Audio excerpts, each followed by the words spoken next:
Bon nombre se pose actuellement la question qui est de savoir si nous avons encore la possibilité de nous exprimer librement. Et pour cela, je répondrai tout simplement que lorsque l'on est en dictature, et j'ai connu ce qu'est la dictature, une vraie dictature, eh bien je peux vous assurer que l'on ne peut pas s'exprimer. Ce que je fais, ce que nous faisons sur les réseaux sociaux, nous ne pouvons pas le faire lorsque nous sommes en dictature.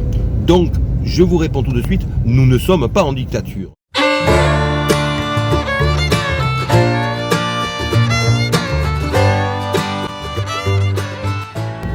Maintenant, nous ne sommes plus non plus dans une société qui ressemble à celle que nous avons connue jusqu'à présent. Il faut faire la distinction entre être dans une société telle que nous la connaissions par le passé avant cette crise et la dictature.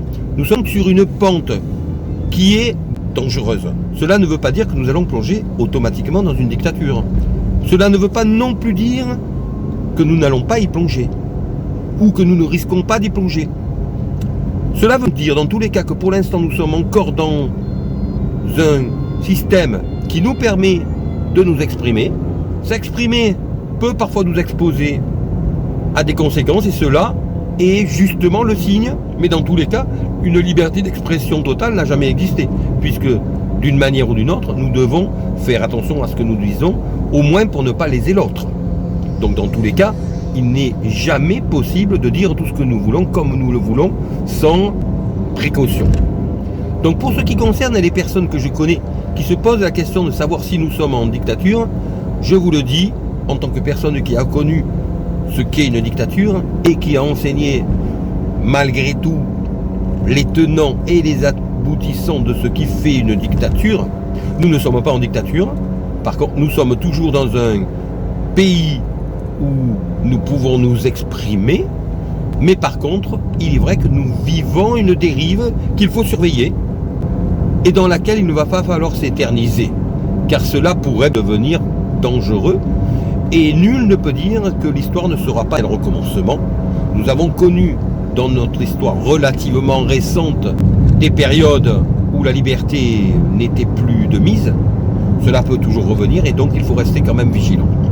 Concernant les personnes qui sont membres d'associations qui militent pour cette inconditionnelle liberté de conscience, ou bien pour les droits de l'homme par exemple, je leur dirais qu'il n'a jamais été question de fomenter de rébellion.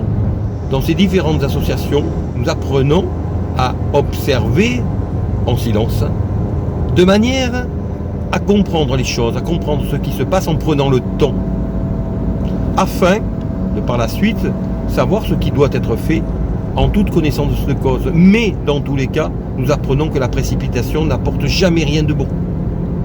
Je conseillerais donc de rester calme, prudent, de continuer à communiquer, à réfléchir,